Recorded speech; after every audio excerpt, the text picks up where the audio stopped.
Hello friends, आज की कहानी है डोर। महिमा नर्सिंग होम के बाहर रोज सुबह 5 बजे से ही नंबर लगाने के लिए लोगों की भीड़ उमड़ पड़ती है। आखिरकार पूरे जिले में एक ही तो स्त्री रोग विशेषज्ञ है, डॉक्टर सागरिका दास, जो कि इस नर्सिंग होम की मालिक है। डॉक्टर सागरिका के पिता सागर दास मुंबई के एक बड़े बिजनेसमैन हैं। उन्हीं के सुझाव से सागरिका ने इस जिले में नर्सिंग होम खोला। वैसे सागरिका बहुत ही अच्छी और समझदार है। यह नर्सिंग होम उन्होंने अपनी मां महिमा के नाम पर 3 साल पहले ही खोला है। वैसे तो डॉक्टर सागरिका दास मुंबई से है, लेकिन उन्हें समाज सेवा करनी थी और उनकी मां भी उत्तर प्रदेश से ही थी, तो इसलिए जगदीशगंज जिले में आकर उन्होंने यह नर्सिंग होम खोल लिया, जिससे महिलाओं की समस्याओं का समाधान हो सके। डॉक्टर सागरिका बहुत ही सरल स्वभाव की हैं और गरीब लोगों की मदद भी करती हैं और ज़रूरतमंदों का इलाज फ्री में करती हैं। बहुत दूर दूर से यहाँ लोग इलाज कराने आते हैं। डॉक्टर सागरिका के सरल स्वभाव और अच्छे व्यवहार के कारण गांव के लोग भी उनकी मदद करने से कभी हाथ पीछे नहीं खींचते। डॉक्टर सागरिका अभी 2 महीनों से किसी ज़रूरी काम से बाहर गई हुई है, फिर भी रोज रोज लोग यहाँ आकर उनके बारे में पूछते रहते हैं। अभी कल ही गांव के प्रधान जमुना प्रसाद आए थे। उनकी बहू को बहुत सालों से बच्चा नहीं हो रहा था, लेकिन डॉक्टर साहिबा के इलाज से जल्द ही उनकी सूनी गोद भर गई। अब उनकी बहू का 8वां महीना चल रहा था, तो वो चाहते थे कि डिलीवरी डॉक्टर सागरिका ही करे, लेकिन उनके न आने से वो निराश हुए और उनकी नौकरानी माया से बोले कि खबर कर देना उन्हें कि जल्दी आ जाएं। माया बोली, मैडम तो आज ही आने वाली थी, लेकिन उनके पिताजी की तबीयत ठीक नहीं है, इसलिए वहाँ चली गई। अभी तक तो उन्होंने कुछ बताया नहीं अपने आने का। जमुना प्रसाद बोले, देख लो, कह देना हो सके तो जल्दी आ जाए, बहू का 8वां महीना चल रहा है।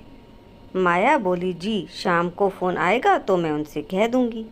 इसके बाद जमुना प्रसाद वहाँ से चले गए और माया, पता नहीं काहे मैडम को इतना समय लग रहा है, इनके ना आने के चक्कर में ना जाने कितनों को मुझे रोज़ ऐसे झेलना पड़ता है। डॉक्टर सागरिका माया को घर की देखभाल का जिम्मा देकर गई थी। वह पास के ही गांव में रहती थी, लेकिन जब से नौकरी मिली है यहीं रहती है। बस कभी कभी ही अपने घर जाती है। उसकी 2 बेटियां थी और उसका पति इस दुनिया में नहीं था। माया पढ़ी लिखी भी नहीं थी, तो डॉक्टर सागरिका ने उसे अपने घर में काम दिया और उसकी बेटियों की पढ़ाई का सारा खर्च भी उठाती थी। ऐसे तो बहुत जिम्मेदारी से माया सागरिका के घर की देखभाल करती थी, और तो और लोगों की सुविधा के लिए घर के बाहर बोर्ड टंगवा कर लिखवा दिया कि डॉक्टर साहिबा अभी बाहर हैं। फिर भी लोगों के बार बार पूछने आने पर वह झल्ला जाती है। शाम को डॉक्टर सागरिका का फ़ोन आता है तो वो माया से बोली कि पापा अब ठीक है, मैं शुक्रवार को वापस आ रही हूँ। इसके बाद उन्होंने फ़ोन रख दिया। माया ने फ़ोन रखा और वहीं खड़ी दिन गिनने लगी। आज है इतवार, कल सोमवार, परसों मंगल, फिर बुध और बृहस्पति, यानी 5 दिन बाद। माया गहरी सांस लेते हुए बोली, चलो अब कम से कम रोज़ रोज़ जवाब देने से तो छुटकारा मिलेगा। धीरे धीरे ये 4 दिन भी बीत गए और लोगों को डॉक्टर साहिबा के आने की जानकारी मिली तो लोग सुबह से ही आकर नंबर लगा रहे हैं। डॉक्टर सागरिका जब भी आती थी सुबह 5 बजे तक आ जाती थी। लगभग 5 बजे डॉक्टर सागरिका की गाड़ी घर के बाहर आकर रुकी। वो दरवाजे की बेल बजाती इससे पहले ही उन्हें कहीं से बच्चे के रोने की आवाज़ आती है और वह इधर उधर देखने लगती हैं। वो फूलों के पौधे की ओर बढ़ती जहाँ से आवाज़ आ रही थी।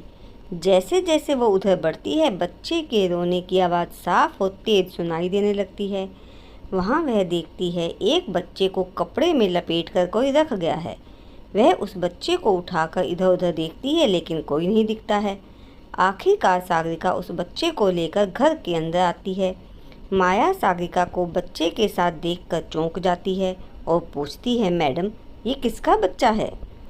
सागरिका बोली, पता नहीं, कोई झाड़ियों के पास इसे छोड़ गया था तो मैं इसे अंदर ले आई। माया तुरंत ही आई और बच्चे को सागरिका के हाथ से लेकर देखने लगी और बोली, मैडम, लड़की है इसलिए कोई छोड़ गया यहाँ इसे। लड़का होता तो कोई नहीं छोड़ता यहाँ ऐसे। हमेशा लड़कियों के साथ ही ऐसा होता है। उनके माँ बाप ही नहीं अपनाते उन्हें तो दुनिया क्या अपनाएगी। यह सुनकर सागरिका सोच में पड़ गई और कुर्सी पर बैठ गई और माया को देखने लगी और कुछ मिनट बाद बोली, ऐसा करो तुम एक कप कॉफ़ी बना लाओ और बच्चा मुझे दो। माया बच्चा सागरिका को देकर कॉफ़ी बनाने चली जाती है। सागरिका बच्ची को कुछ देर ध्यान से देखती है। तब तक माया कॉफ़ी बनाकर ले आती है। सागरिका पूछती है, माया, सुबह कोई आया तो नहीं? तुमने आसपास किसी को देखा हो? याद करो तुमने देखा हो या कोई आवाज़ सुनी हो। माया बोली, नहीं मैडम जी, मैंने तो कुछ नहीं सुना और ना ही किसी को इधर आते देखा। सागरिका बोली, ठीक है। फिर थोड़ी देर बाद कुछ सोचने के बाद उन्होंने पुलिस को कॉल करके सारी जानकारी दी और केस दर्ज करवा दिया और जल्दी ही बच्चे के माता पिता को ढूंढने को कहा। सागरिका ने माया की मदद से खुद भी पता करने की कोशिश की कि गांव में किसकी डिलीवरी हुई है, लेकिन कुछ पता नहीं चला। इसके बाद सागरिका फिर अपने नर्सिंग होम में काम पर लग गई, लेकिन बच्ची उन्हीं के पास थी क्योंकि पुलिस को कुछ पता नहीं चल पाया था। इसी तरह 2 महीने निकल गए थे, लेकिन बच्चे के माता पिता का कुछ पता नहीं चला था। इतने समय तक बच्चे के माता पिता ना मिलने पर पुलिस ने डॉक्टर सागरिका को बच्ची अनाथ आश्रम में देने को कहा, लेकिन डॉक्टर सागरिका बच्ची से काफ़ी मिलजुल गई थी तो उन्होंने मना कर दिया। एक दिन माया बोली कि मैडम, इसका एक नाम भी रख लेते हैं, कब तक इसे बेबी बोलेंगे? सागरिका बोली, तो ठीक है, आज से इसका नाम शुभ्रा। माया बोली, बहुत सुंदर नाम है। धीरे धीरे यह बात आसपास के सभी गांवों में फैल गई कि डॉक्टर सागरिका के घर में कोई बच्ची है। कोई कहता कि बच्ची किसी और की है, कोई इनके घर छोड़ गया, तो कोई कहता कि बच्ची डॉक्टरनी की ही है, झूठ बोल रही है, वो 2 महीनों तक बाहर थी, आई तो बच्ची लेकर, झूठ बोल रही और कुछ नहीं। इसी तरह लोगों ने डॉक्टर सागरिका के चरित्र पर उंगलियां उठानी शुरू कर दी। उनके नर्सिंग होम में इलाज कराना भी बंद कर दिया। अंत में धर्म और संस्कृति के कुछ ठेकेदारों ने उनके नर्सिंग होम में तोड़फोड़ की और घर पर भी पत्थर फेंके। धीरे धीरे हालात बदतर होते चले जा रहे थे। आखिरकार डॉक्टर सागरिका ने मुंबई वापस जाने का तय कर लिया। उन्होंने अपने पापा को बच्ची के बारे में पहले ही बता दिया था, तो उन्हें सुकून था कि वहाँ बच्ची चैन से रह पाएगी। इतने दिनों में सागरिका को उस बच्ची से बहुत लगाव हो गया था। एक माँ की तरह उसका ध्यान रखती थी, उसके बिना रह भी नहीं पाती थी। लेकिन इसी बीच मुंबई से फ़ोन आया और पता चला कि उनके पिता सागर की अचानक मृत्यु हो गई और डॉक्टर सागरिका मुंबई के लिए 2 दिन बाद जाने वाली थी, लेकिन शुभ्रा के साथ तुरंत ही निकल गई। माया को नर्सिंग होम के स्टाफ का सामान समेटने में मदद करने को बोलकर वो हमेशा के लिए गांव छोड़कर चली गई। डॉक्टर सागरिका मुंबई पहुंची तो वहां उनके सारे रिश्तेदार इकट्ठे हो चुके थे। सागरिका को बच्चे के साथ देखकर सब आश्चर्यचकित थे, लेकिन उस वक्त किसी ने कुछ नहीं पूछा। उसके पिता के अंतिम संस्कार के बाद सब लोग पूछने लगे तो सागरिका ने सारी कहानी बता दी, तो सबने कहा कि वह इसे अनाथ आश्रम में छोड़ दे। लेकिन सागरिका अब शुभ्रा से दूर नहीं हो सकती थी, तो उसने अनाथ आश्रम में उसे देने से साफ साफ मना कर दिया और उसे लीगल तरीके से गोद लेने का फैसला किया। ये सुनकर उसके रिश्तेदार ने भी वही राग अलापना शुरू कर दिया कि कोई भला दूसरे के बच्चे से इतना प्यार कैसे कर सकता है, ये झूठ बोल रही है, ये बच्चा इसका खुद का ही होगा। सागरिका की चाची बोली, ये 2 महीने तक लंदन में थी और जब ये नर्सिंग होम गई तो ये बच्चा लेकर गई होगी। पूरे गांव में किसी ने बच्चा इसके यहाँ क्यों रखा होगा, जबकि ये गांव में थी ही नहीं।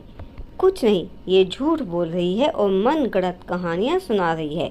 वैसे भी बिन माँ बाप के पली बड़ी बच्ची है। भाई साहब ने बहुत छूट दे रखी थी, खुद तो चले गए और ये रह गई उनका नाम खराब करने के लिए। अभी तो बात घर में ही है, जब दुनिया वालों को पता चलेगा तो क्या होगा। सागरिका यह सब सुनकर बोली, आप लोग आए अच्छा लगा, लेकिन अब आप सब लोग जा सकते हैं। मैंने जो सोच लिया है उसमें कोई बदलाव नहीं हो सकता, और अगर आप लोगों को मेरा साथ देना है तो ठीक है, नहीं तो कोई बात नहीं, लेकिन फालतू की बकवास मत करिए। यह सब बोलकर सागरिका रोती हुई शुभ्रा को लेकर अपने कमरे में चली गई। सागरिका ने किसी की परवाह किए बिना शुभ्रा को अपने पास रख लिया और उसकी मां बन गई।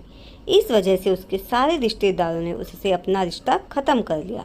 अब सागरिका के जीवन में शुभ्रा ही बची थी, जो उसकी सब कुछ थी। धीरे धीरे सागरिका के पापा का बिजनेस भी डूब गया। सागरिका ने इस हालत में सब कुछ छोड़कर एक क्लिनिक में जॉब कर ली। अब शुभ्रा बड़ी हो रही थी तो उसे भी समय देना पड़ता था। सागरिका अब शुभ्रा को देख कर ही हंसकर अपने सारे दुख भूल जाती थी। 8 महीने की शुभ्रा ने जब पहली बार उसे माँ कहा तो उसकी आंखों में आंसू आ गए और उसने उसे उठाकर गले लगा लिया और बोली, हाँ बेटा, मैं ही तेरी माँ हूँ। धीरे धीरे शुभ्रा बड़ी हो गई और स्कूल जाने लगी। सागरिका उसके माता और पिता दोनों की जिम्मेदारी निभाने की पूरी कोशिश करती थी, लेकिन फिर भी शुभ्रा को पिता की कमी खलती थी। शुभ्रा दूसरे बच्चों के साथ उनके पिता को देखकर दुखी हो जाती है। साल में 1-2 बार माया सागरिका से मिलने आती थी।